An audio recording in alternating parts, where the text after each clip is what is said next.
Hello friends, welcome to the MPS Academy. I hope आप सभी अच्छे होंगे, पढ़ाई कर रहे होंगे, घर पे सेफ होंगे। देखिए, आज के इस लेसन में हम लोग सोल्व करेंगे एसएससी सीजीएल पीटी 2020 के क्वेश्चंस को। ठीक, एसएससी सीजीएल पीटी के क्वेश्चंस को अभी हम लोग सॉल्यूशन करेंगे। 2020 का जो आपका एग्जाम कंडक्ट हुआ था 3 से 9 मार्च के बीच में। ठीक है, तो हम लोगों ने 3 मार्च के तीनों शिफ्ट यानी कि फर्स्ट शिफ्ट, सेकंड शिफ्ट और थर्ड शिफ्ट को कर लिया है। 4 मार्च के फर्स्ट शिफ्ट, सेकंड शिफ्ट और थर्ड शिफ्ट को कर लिया है। 5 मार्च के फर्स्ट शिफ्ट और सेकंड शिफ्ट को हम लोगों ने कर लिया है। आज हम लोग करेंगे थर्ड शिफ्ट के इंग्लिश सेक्शंस के जितने भी क्वेश्चंस हैं, यानी कि प्रीलिम्स में आपके 25 क्वेश्चंस होते हैं, तो हम लोग यहाँ पर जो है इन 25 क्वेश्चंस को डिटेल में सॉल्यूशन करेंगे। तो लेसन को कंप्लीट देखते जाइए। कहीं पर अगर कुछ समझ में ना आए तो कमेंट बॉक्स में जरूर कमेंट कर दीजिएगा। ठीक है, अभी हम लोग सीजीएल पीटी का कर रहे हैं। इसके तुरंत जैसे ही ये 9 तारीख तक हम लोग सारे शिफ्ट्स का कर लेंगे सॉल्यूशन, इसके बाद हम लोग करेंगे सीएचएसएल 2020 का एग्जाम जो कंडक्ट हुआ था उसका सॉल्यूशन करेंगे। ओके, इसके बाद हम लोग सीपीयू का करेंगे, उसके बाद आपका स्टेनोग्राफर और सीजीएल मेंस और सीपीयू मेंस इसके बाद। ठीक है, यानी कि हम लोग 25 क्वेश्चन से शुरू करते हैं, फिर आपका सीपीयू में 50 क्वेश्चंस आता है, फिर आपका स्टेनोग्राफर में 100 और सीजीएल मेंस और सीपीयू मेंस में 200 क्वेश्चंस। ठीक, तो अभी हम लोग जो है 25 क्वेश्चंस जितने भी हैं प्रीलिम्स के, ये सारे क्वेश्चंस हम लोग यहाँ पर सॉल्यूशन करेंगे। उसके बाद हम लोग सीपीयू पे आएंगे, फिर स्टेनोग्राफर और सीजीएल मेंस, सीपीयू मेंस। ठीक, तो आप लोग जो है रेगुलर हमारे साथ बने रहिए। हर एक लेसन आपके लिए इंपॉर्टेंट है, हर एक वर्ड आपके लिए इंपॉर्टेंट है। ठीक है, देखिए ऐसा क्यों कर रहे हैं कि हर एक वर्ड आपके लिए इंपॉर्टेंट है, क्योंकि एसएससी क्या करता है कि मान लीजिए कि आपका 4 मार्च के फर्स्ट शिफ्ट में एग्जाम आपका कंडक्ट हुआ। ठीक, तो अब जो अगला एग्जाम होने वाला है, तो एक क्वेश्चन में जैसे कि हम देख रहे हैं 4 ऑप्शंस रहते हैं, तो वो क्या करता है कि आगे आने वाले जो शिफ्ट्स हैं इसी ऑप्शन में से, जैसे सिनोनिम्स या एंटोनिम्स होगा, तो इन्हीं ऑप्शंस में से कोई एक ऑप्शन जो है आपके सामने वो क्वेश्चन बनाकर दे देता है। ठीक, इसीलिए जो है हम हमेशा कहते हैं कि आपके लिए हर एक वर्ड इंपॉर्टेंट है। इट मींस कि इन चारों ऑप्शंस जो है आपके लिए इंपॉर्टेंट है, इसमें से कोई एक क्वेश्चन बनकर आ जाएगा आपके सामने, सिनोनिम, एंटोनिम या फिर फिल इन द ब्लैंक या ओडब्ल्यूएस के रूप में। ठीक, तो हर एक वर्ड को आप अच्छे से सीखिए, समझिए। अगर कुछ समझ में ना आए तो कमेंट बॉक्स में तुरंत कमेंट कर दीजिएगा। ठीक है, ऐसे मेरा कोशिश रहता है कि हम फर्स्ट अटेम्प्ट में ही अपना बेस्ट दें। ठीक है, लेकिन फिर भी अगर किन्हीं को कुछ समझ में ना आए तो कमेंट बॉक्स में जरूर कमेंट करें। चलिए हम लोग थर्ड शिफ्ट के क्वेश्चंस का सॉल्यूशन अभी करते हैं। क्वेश्चन नंबर फर्स्ट के लिए आपको डायरेक्शन क्या है कि select the most appropriate word to fill in the blank. ये देखिए अप्रोप्रिएट वर्ड है, इसका मतलब क्या होता है? उचित। ठीक है, ये सिनोनिम में भी आपसे पूछा गया है। ठीक है, तो इसे ध्यान रखिएगा। तो यहां पर जो आपको क्या इसका बताना है, फिल इन द ब्लैंक, यानी कि सही जो ऑप्शंस हैं चारों में से कोई एक इसे भरकर कंप्लीट करना है सेंटेंस को। Health should be our first priority. Health यानी कि स्वास्थ्य जो है हमारा पहला प्राथमिकता होना चाहिए। एंड शुड नेवर बी, और हमें कभी ऐसा नहीं करना चाहिए। क्या नहीं करना चाहिए? ऑप्शंस हैं, डिक्लाइन यानी कि पतन नहीं करना चाहिए, सस्पेंड यानी कि बर्खास्त नहीं करना चाहिए, डिस्कार्डेड यानी कि बाहर नहीं करना चाहिए, नेग्लेक्ट यानी कि नजरअंदाज नहीं करना चाहिए। तो राइट आंसर आपका ऑप्शन डी, हेल्थ जो है हमारा पहला प्राथमिकता होना चाहिए और हमें इसे कभी भी नजरअंदाज नहीं करना चाहिए। तो राइट आंसर आपका यहाँ पे ऑप्शन डी हो जाएगा। ठीक, तो देखिए अगर आपको सभी वर्ड्स के अर्थ याद हैं तो आप अपने आंसर को तुरंत यहाँ पर फाइंड आउट कर सकते हैं। तो आप ऑप्शंस को एलिमिनेट करना सीखें। ठीक है, अगर आपको ये वर्ड्स याद हैं आप एलिमिनेट करते जाएंगे और डायरेक्ट अपने आंसर पे आ जाएंगे। ठीक है, तो इस तरह से आप जो है एलिमिनेट करना जरूर सीखें, इन चीजों को थोड़ा सा ध्यान दें। Question number 2, select the most appropriate word to fill in the blank. फिर से आपका fill in the blank. A colour blind person is not able to fill in the blank between colours. एक जो है रंग से जो अंधा, मतलब जो रंग पहचानने में जिस व्यक्ति को दिक्कत होती है, is not able to fill in the blank between colours. Options हैं, डिफाइन यानी कि परिभाषित नहीं कर सकता है वो, ऑब्जर्व यानी कि निरीक्षण नहीं कर सकता है वो, ग्लांस यानी कि देख नहीं सकता है, ग्लांस मतलब होता है टकटकी लगाकर देखना, मतलब झलक से, और डिस्टिंग्विश मतलब होता है अंतर करना। ठीक, तो यहां पर जो हम जाएंगे वो जाएंगे ऑप्शन डी, यानी कि वो जो है एक ब्लाइंड पर्सन, जो कलर ब्लाइंड पर्सन है, वो कलर्स के बीच में अंतर हमें नहीं बता सकता है। ठीक, तो आपका राइट आंसर जो हो गया वो हो गया आपका distinguish, option D. Question number 3, यहाँ पे आपको जो है अंडरलाइन सेगमेंट में जो इंप्रूवमेंट की जरूरत है अगर, तो अपने गिवन ऑप्शन से करें, नहीं तो फिर नो इंप्रूवमेंट एक आपको ऑप्शन मिलेगा, आप उसके साथ जाइए। क्वेश्चन नंबर 3 जो है, I wish if I was the principle of my school. काश मैं अपने विद्यालय का प्रिंसिपल होता। यानी कि यहां पर जो सेंटेंस बात हो रहा है वो आपका कंडीशनल सेंटेंस है। ठीक, तो जहां पर हम लोग कंडीशनल सेंटेंस देखते हैं तो इफ के बाद आई और उसके बाद हमेशा वेयर का यूज होता है। तो यहाँ पर जो आपका राइट आंसर हो जाएगा वो हो जाएगा आपका ऑप्शन बी। यहाँ पर देखिए वेयर का यूज हुआ है। बाकी ऑप्शंस में देखेंगे तो हैड बीन, यहाँ पर आई एम, यहाँ पर नो इम्प्रूवमेंट, ये गलत, आपका आई वेयर का यहाँ पर राइट आंसर हो जाएगा। क्वेश्चन नंबर 4, यहाँ पे आपको जंबल सेंटेंसेस दिए गए हैं और इसे सही ऑर्डर में जो है अरेंज करना है। तो देखिए इसके लिए हम लोगों ने सीखा है कि चारों सेंटेंसेस को पढ़ेंगे। जब हम लोग एमबी पब्लिकेशन बुक से सॉल्यूशन कर रहे थे, एमबी पब्लिकेशन बुक से हम लोगों ने 2016 के सारे क्वेश्चंस पीटी मेंस सारे क्वेश्चंस कर लिए हैं। 2019 हम लोग पीटी और मेंस सारे कर लिए हैं। 2018 से अभी हम लोग सिर्फ सीजीएल पीटी का हम लोगों ने किया है और अभी हम लोग कर रहे हैं 2020, यानी कि 4 से 5 साल प्रीवियस ईयर क्वेश्चंस को हम लोगों ने टारगेट किया है। 2 साल हमारा कंप्लीट हो गया है, 2018 का सीजीएल पीटी सिर्फ हुआ है और अभी हम लोगों ने ध्यान दिया है 2020 पे, क्योंकि आपका इसी साल जो है अप्रैल और मई मंथ में आपका सीजीएल पीटी सीएचएसएल पीटी होना है। तो इसके लिए हम लोगों ने सोचा कि 2020 के क्वेश्चंस को भी यहाँ पर सॉल्यूशन कर लेते हैं, जितने भी प्रीलिम्स हैं। तो इसलिए जो है हम जो सोचे कि सबसे पहले आपको प्रीलिम्स जितने भी हैं सारे क्वेश्चंस का आपको यहाँ पर सॉल्यूशन दे दें, ताकि आप जो है अपना पढ़ते भी रहें और सीखते रहें और हर दिन आपको लेसन तो मिल ही रहा है। तो इस तरह से आपको रिवीजन भी होता रहेगा, ठीक है। तो यहाँ पर देखिए हम लोग जब एमबी पब्लिकेशन बुक का सॉल्यूशन कर रहे थे वहां पे हम लोगों ने सीखा है एकदम अच्छे से कि हमें जो है इस तरह के सेंटेंसेस कैसे बनाने होते हैं। चारों सेंटेंसेस को पढ़ते हैं, उसमें से हम अपना एक सब्जेक्ट निकालते हैं, क्योंकि सबसे हमारा इंपॉर्टेंट काम है एक सब्जेक्ट को चूज करना कि आखिर हमारा सब्जेक्ट क्या है, आखिर हम किस चीज से शुरुआत करेंगे। तो चलिए आज फिर से हम लोग समझते हैं, ठीक है।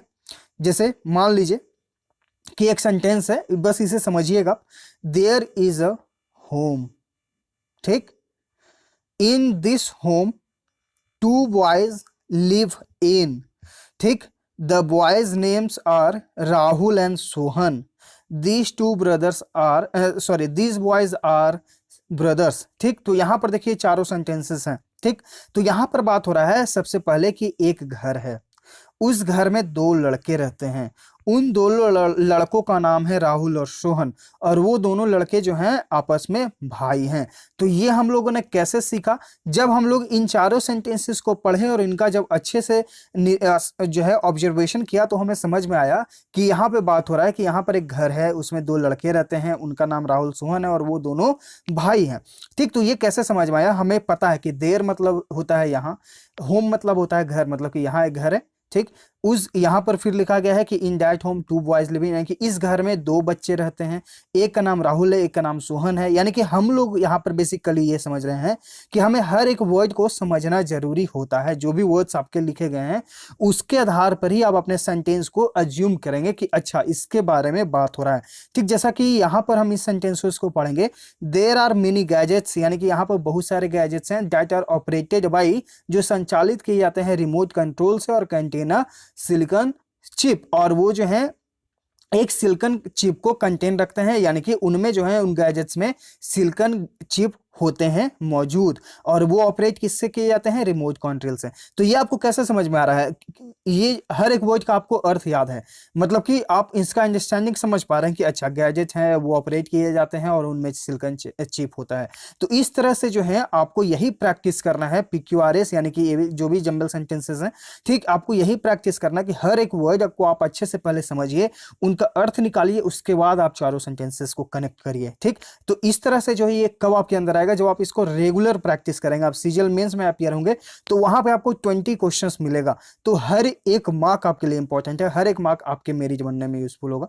तो इसलिए जो है आप हर एक क्वेश्चन पर ध्यान दीजिए। तो यहां पर हम लोगों ने समझा कि गैजेट्स का बात हो रहा है, वो सिलिकॉन चिप को कैरी करते हैं, मतलब कंटेन करते हैं, उन्हें रिमोट कंट्रोल से चलाया जाता है, ठीक।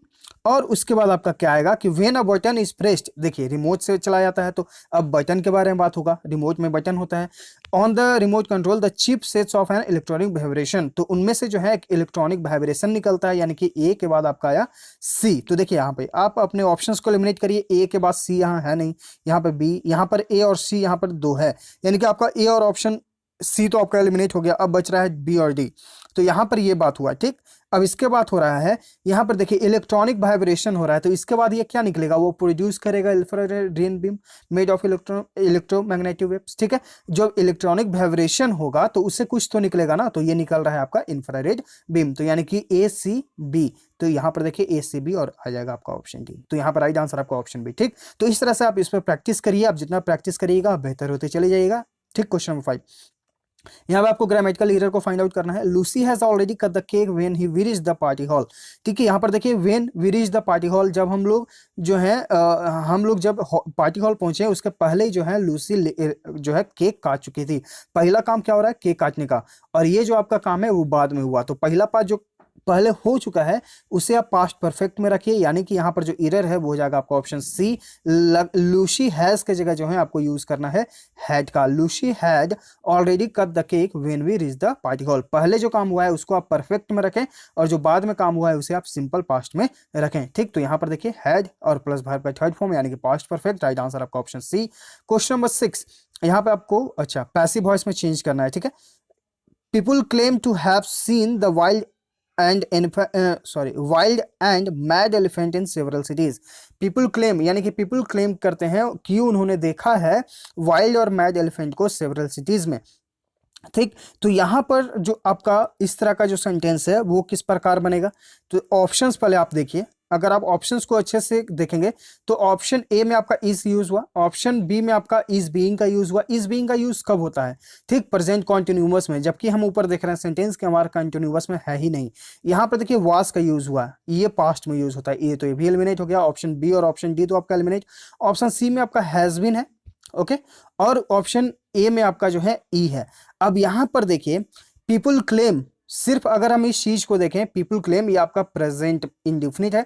तो प्रेजेंट इंडिफिनिट में हम लोग क्या देखते हैं, इज एम आर का यूज करते हैं। तो हम यहाँ पर इस वाले ऑप्शन का यानी कि आपका ऑप्शन ए राइट आंसर हो जाएगा। क्वेश्चन नंबर यहाँ पर जो है आपके आगे के लिए फिल इन द ब्लैंक है, यानी कि 7 to 10। ठीक, चलिए पढ़ते हैं। क्वेश्चन नंबर जो 7 है, यहाँ पर देखिए बात हो रहा है करप्शन के बारे में। Corruption is one of the options क्या क्या है, माइनर मतलब होता है छोटा, पावरफुल यानी कि शक्तिशाली, स्ट्रॉन्ग यानी कि मजबूत, मेजर यानी कि प्रमुख। चलिए, corruption is one of the major problems. यहां पर देखिए मेजर प्रॉब्लम्स यानी कि सबसे प्रमुख कारण जो है, जो समस्या है वो करप्शन है ऑफ आवर कंट्री, हमारे देश का जो एक सबसे प्रमुख सबसे बड़ा जो प्रॉब्लम है वो है करप्शन यानी कि भ्रष्टाचार। It is act done with, चलिए नीचे स्क्रॉल करते हैं।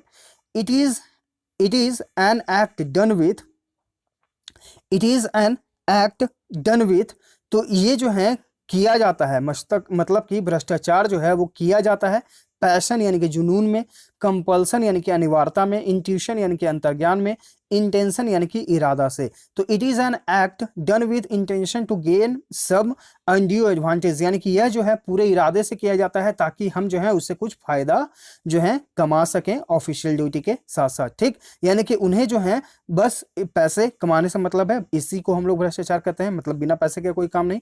तो यहाँ पर जो है वो ऐसा किस लिए करते हैं, क्योंकि उनका इरादा होता है ज्यादा पैसे कमाने का। ठीक, चलिए आगे पढ़ते हैं कि गवर्नमेंट, यहां पर हाँ, government has many schemes for the welfare. Government has fill in the blank. Options क्या क्या हैं आपके, डिनाउंस, डिनाउंस मतलब आपका क्या होता है, डिनाउंस मतलब होता है आपका आरोप लगाना। सारे वर्ड्स इंपॉर्टेंट है, याद करते जाइएगा। डिनाउंस यानी कि आरोप लगाना, ठीक। अनाउंस यानी कि घोषणा करना, कंसील यानी कि छिपाना, रिटेन यानी कि लिखित में। तो government has announced many schemes for the welfare of the people. Government ने यानी कि सरकार ने बहुत सारे घोषणाएं की हैं, बहुत सारे स्कीम्स की घोषणाएं की हैं for the welfare of people, यानी कि हमारे अच्छे के लिए, जो जनता है उनके अच्छाई के लिए। But corruption seems impossible to be, लेकिन करप्शन जो है वो इस चीज को क्या कर देता है, करप्शन जो है इस चीज को एलिमिनेट कर देता है, यानी कि इस चीज को जो है दूर भगा देता है। मतलब कि जितने भी जो स्कीम्स हैं वो क्या कर देता है, हमसे वो दूर कर देता है, यानी कि आम जनता से। ठीक, उसके बाद जो है आपका आगे कि India can become a corruption free nation. India जो है वो भ्रष्टाचार मुक्त देश कब बन सकता है, way only when all the citizen, only when all the citizen follow rules and regulation with a strong will power and cooperate wholeheartedly. जब तक हर एक व्यक्ति जो है हमारे देश में जो है इस चीज को पूरे दिल से नहीं इस चीज को मानेगा, इस रूल और रेगुलेशन को, तब तक हमारा देश जो है वो करप्शन फ्री नहीं बन सकता। इसलिए हमें करप्शन फ्री बनाने के लिए जो है हर सिटीजन को फॉलो करना होगा, यानी कि अनुसरण करना होगा जो सरकार के द्वारा जो है गाइडलाइंस रूल रेगुलेशंस दिए जाते हैं। ठीक, तो यहाँ पर जो आपका राइट आंसर है वो है आपका ऑप्शन सी। चलिए आगे के लिए डायरेक्शन है कि यहाँ पे आपको जो है OWS यानी कि वन वर्ड सब्स्टिट्यूशन बताना है। A short story with a moral usually with animals as characters, यानी कि आपको जो है यहाँ पे बताया जा रहा है कि कल्पित कथा किसे कहा जाता है, मतलब ये कैरेक्टर्स के बारे में, उनके कैरेक्टर के बारे में कुछ भी बोला जाता है, बताया जाता है, उसे क्या कहा जाता है, उसे बोला जाता है फेबल। राइट आंसर आपका ऑप्शन है। बाकी ऑप्शन है पैरोडी यानी कि हास्य करना, मतलब किसी का व्यंग उड़ाना। हिम्न, इसका मतलब क्या होता है, इसका मतलब होता है कि आपका जो है वहां पर किस्सा, एक छोटा सा किस्सा बताया गया है, या फिर इसका मतलब होता है भजन। ठीक है, हिम्न मतलब आपका हो गया भजन। ओज मतलब क्या हो गया आपका, ओज मतलब हो गया गीत, गीत गाथा, ये हम लोग वो ऑलरेडी कर चुके हैं, गीत गाथा। हिम मतलब हो गया आपका भजन। राइट आंसर आपका ऑप्शन है। क्वेश्चन नंबर 13, यहाँ पे आपको एप्रोप्रिएट यानी कि उचित विपरीत शब्द बताना है। एंटोनिम यानी कि अपोजिट, विपरीत शब्द स्लगिश का, स्लगिश मतलब होता है धीमा, सुस्त। ऑप्शंस क्या क्या है, वीक यानी कमजोर, एक्टिव यानी कि सक्रिय, सेजेंटरी यानी गतिहीन, डल यानी कि सुस्त। राइट आंसर आपका ऑप्शन बी, एक है सुस्त और एक है सक्रिय। राइट आंसर आपका ऑप्शन बी। क्वेश्चन 14, यहाँ पे आपको इडियम का अर्थ बताना है। ऑप्शन चॉइस, ऑप्शन चॉइस मतलब क्या होता है, choice of taking what is available और नथिंग एट ऑल, यानी कि मतलब कि लीव इट और टेक इट, यानी कि लो भी तो भी कोई फायदा नहीं, नहीं भी लो तो भी कोई फायदा नहीं, यानी कि टेक इट और लीव इट, कोई मतलब उससे नहीं बनेगा। चलिए ऑप्शन देखते हैं। To be in an aggressive mood when facing a challenge, यानी कि आप जब चैलेंज को फेस करते हैं तो आप बहुत ही अग्रेसिव हो जाते हैं। To exercise the choice to surrender before the enemy, यानी कि आप दुश्मन के सामने सरेंडर कर देते हैं, यानी कि आत्मसमर्पण। And apparently free choice where there is no real alternative, यानी कि आपके पास कोई रियल जो है अल्टरनेटिव मतलब होता है उपाय कोई है ही नहीं, मतलब कि लो या छोड़ो। तो यहाँ पे राइट आंसर आपका option C, to challenge an unworthy opponent. Opponent मतलब होता है जो आपके विरोध रहता है, और अनवर्थी यानी कि जिसका कोई मूल्य नहीं है, जिसका कोई जो है कोई भी इंपॉर्टेंस नहीं है, महत्व नहीं है। ठीक, तो यहाँ पर जो है एक महत्वहीन अपोनेंट को चैलेंज करना। ठीक, अपोनेंट यानी कि विरोधी। Question number 15, select the most appropriate meaning of the given item, यानी कि आपको यहाँ पर इडियम का अर्थ बताना है। To add fuel to the fire, इसका मतलब होता है आग में घी डाल देना, यानी कि जो स्थिति खराब है आपने उसे और स्थिति को खराब बना दिया। ऑप्शन देखते हैं। एक्सप्लॉइट समवन, यानी कि आपने जो है किसी का शोषण किया, एक्सप्लॉइट यानी कि शोषण करना। To make a word situation worse, यानी कि आपने एक खराब स्थिति को और बदतर बना दिया। तो राइट आंसर आपका option B, calm down the situation, यानी आपने स्थिति को शांत किया। सिंप्लीफाई द प्रॉब्लम, यानी कि आपने समस्या को जो है हल्का किया। राइट आंसर आपका ऑप्शन। क्वेश्चन नंबर 16, यहाँ पे आपको करेक्टली स्पेल्ड वर्ड को चूज करना है अपने आंसर के रूप में। जो यहाँ पर लिखा गया है वर्ड, वो लिखा गया है कमेमोरेट। इसका मतलब क्या होता है, इसका मतलब होता है पुण्य स्मरण करना। इसका जो करेक्ट स्पेल्ड है वो है आपका COMMEMORATE। ठीक है, तो राइट आंसर आपका यहाँ पे ऑप्शन बी है। क्वेश्चन नंबर 17, यहाँ पे आपको सिनोनिम बताना है, यानी कि पर्यायवाची शब्द डेफिशिएंसी का, इसका मतलब होता है कमी। ऑप्शंस देखते हैं। एबंडेंस यानी कि प्रचुरता, ये तो विपरीत हो गया। इनएडुकेंसी यानी कि अपर्याप्तता, कमी, तो राइट आंसर आपका ऑप्शन बी। सफिशिएंसी यानी कि प्रचुरता, ये भी विपरीत है इसका। इफिशियंसी यानी कि दक्षता, यानी कि आपकी कुशलता। राइट आंसर आपका ऑप्शन बी। क्वेश्चन नंबर 18, यहाँ पे आपको OWS बताना है। Enclosed area where aircraft are kept and repaired, जहां पर जो है विमान घर होता है उसे क्या बोला जाता है, हार्बिंगर। इसका मतलब क्या होता है, हार्बिंगर मतलब होता है अग्रदूत, यानी कि जो अग्र आगे चलने वाले। हैंगर यानी कि होता है टांगने वाला। होज, इसका मतलब क्या होता है, नली या फिर पैजामा हम लोग इससे बोलते हैं। हैंगर जहां पे विमान घर होता है। राइट आंसर आपका यहाँ पे ऑप्शन डी हो जाएगा। क्वेश्चन नंबर 19, यहाँ पे आपको विपरीत बताना है। होस्टाइल का विपरीत, होस्टाइल का क्या हो जाएगा, एमिएबल। एमिएबल मतलब कि दोस्ताना, तो राइट आंसर आपका ऑप्शन ए। अनफेवरेबल यानी कि प्रतिकूल। एडवर्स यानी कि विपरीत। वायलेंट यानी कि उग्र। राइट आंसर आपका ऑप्शन ए। क्वेश्चन नंबर 20, यहाँ पे आपको जमल सेंटेंसेस है, ये आपके लिए होमवर्क है कि इसका क्या राइट आंसर होगा। ये आप कमेंट बॉक्स में जरूर कमेंट करके बताइए। अगर आप प्रीवियस लेसन्स को अच्छे से फॉलो कर रहे हैं या अभी भी हम आपको बताए हैं, तो अगर आपको समझ में आया है तो कमेंट बॉक्स में जरूर कमेंट करिए। यहाँ पे आपको ग्रामेटिकल एरर को फाइंड आउट करना है। जो हमारा सेंटेंस है, one of the greatest responsibilities, यहाँ पर देखिए वन ऑफ के बाद जो हमारा नाउन आता है वो अपने प्लूरल फॉर्म में आता है। जो वर्ब आता है हेल्पिंग वर्ब, वो अपने सिंगुलर फॉर्म में आता है, कोई दिक्कत नहीं। Of a scientist is that his discoveries and inventions are utilised to the overall development of the nation. अब यहाँ पर देखिए साइंटिस्ट का यूज हुआ है, अ साइंटिस्ट। ठीक, तो ये साइंटिस्ट जो है एक मेल भी हो सकता है और एक फीमेल भी हो सकती हैं। ठीक, तो यहाँ पर देखिए हीज के जगह हम लोग हीज या हर दोनों यूज कर सकते हैं। एक एरर तो आपका यहाँ पर है। और उसके बाद जो है हम लोग विश कर रहे हैं, या फिर ऐसा जो है हम लोग क्या कर रहे हैं, इस तरह का जो है एक विश कर रहे हैं। ठीक है, या फिर यहाँ पर जो है हम लोग अपना जो है इंटेंशन बता रहे हैं, इरादा बता रहे हैं कि एक साइंटिस्ट का जो है डिस्कवरी इन्वेंशन जो है उनका यूज किया जाना चाहिए पूरे देश के डेवलपमेंट में। ठीक, तो यहाँ पर जो है आर के बाद आपको टू बी यूटिलाइज्ड का यूज करना होगा। टू बी यूटिलाइज यानी कि टू बी जो है यहाँ पर मिसिंग है, यानी कि यूटिलाइज्ड किया जाना चाहिए। ठीक, तो यहाँ पर जो है इसलिए टू बी, तो यहाँ पर देखिए एक तो हिज हर होना चाहिए और एक यहाँ पर जो है आर के बाद टू बी का भी यूज होना चाहिए। ठीक, तो यहाँ पर जो है दो पार्ट में आपका जो है यहाँ पर देखिए एक पार्ट ये है और एक पार्ट जो है आपका ये हो जाएगा। ठीक, चलिए क्वेश्चन नंबर 22, यहाँ पे आपको डायरेक्ट इनडायरेक्ट स्पीच बताना है। He said to me what time do the banks open the close. He said to me यानी कि ये पास्ट में है, तो जो इन्वर्टेड कॉमा के अंदर वाला जो पार्ट है हम इसे भी पास्ट में चेंज कर देंगे। अगर ये पार्ट आपका प्रेजेंट में हो तो आप इस पार्ट को भी प्रेजेंट में रखें। अगर ये पार्ट जो है यूनिवर्सल ट्रूथ है यानी कि वो कभी भी मिट नहीं सकता है, बदल नहीं सकता है, तो आप इसे ज्यों का त्यों रखें। लेकिन यहाँ पे ऐसा कुछ नहीं है, यूनिवर्सल ट्रूथ के बारे में बात तो हो नहीं रहा है, इसलिए जो है हम इसके फॉर्म में चेंज कर देंगे, यानी कि ये पास्ट है तो हम पास्ट में ही चेंज करेंगे।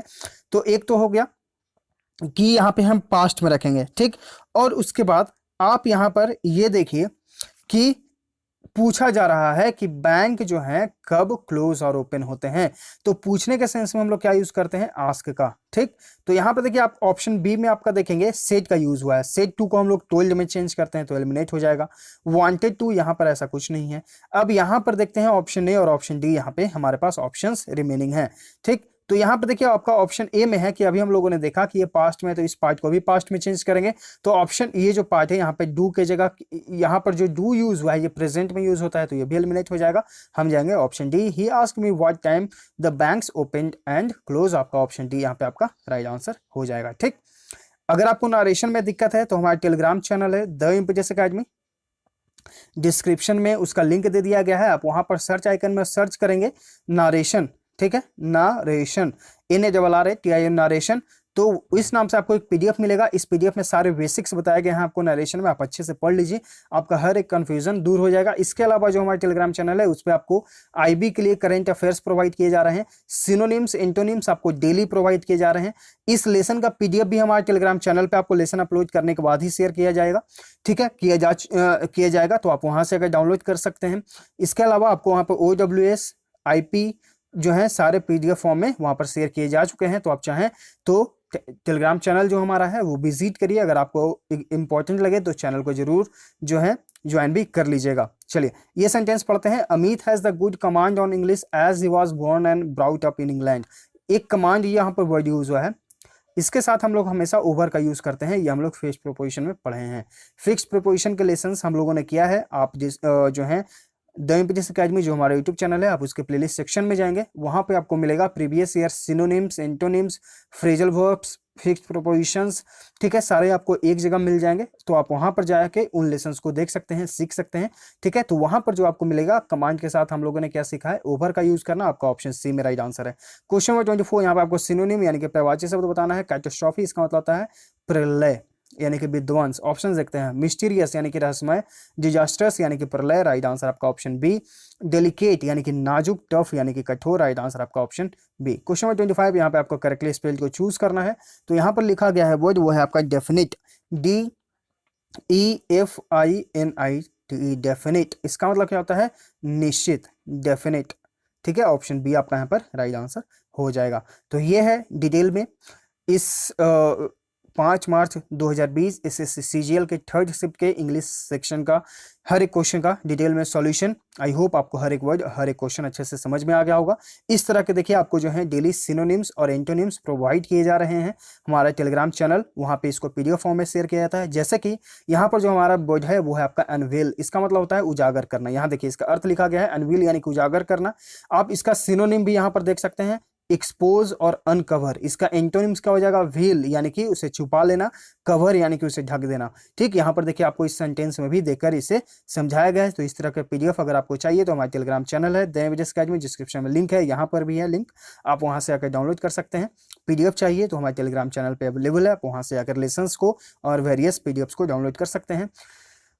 आई होप आपको हर एक क्वेश्चन समझ में आ गया होगा। लाइक करिए, शेयर करिए, चैनल को सब्सक्राइब करिए और सीखते रहिए और पढ़ते भी रहिए। एग्जाम जिनका IB का है उनके लिए ऑल द बेस्ट सभी को। ठीक है, एग्जाम अच्छे से देकर आइए और जहां पर भी हमारा थोड़ा बहुत कंट्रीब्यूशन हो कमेंट बॉक्स में या फिर टेलीग्राम चैनल पर आप जरूर बताइए, ताकि और भी जो कैंडिडेट्स हैं वो मोटिवेट हो सकें कि आप जिनके साथ जुड़े हुए हैं आपको उनसे जुड़े रहने में फ़ायदा है। ठीक है, मतलब कि आप कुछ ना कुछ हमारे साथ सीख रहे हैं, तो ज़रूर थोड़ा सा जो है कंट्रीब्यूशन अगर भी थोड़ा भी हो तो ज़रूर बताइए हमें। मिलते हैं हम लोग आगे के लेसन्स में। Thank you.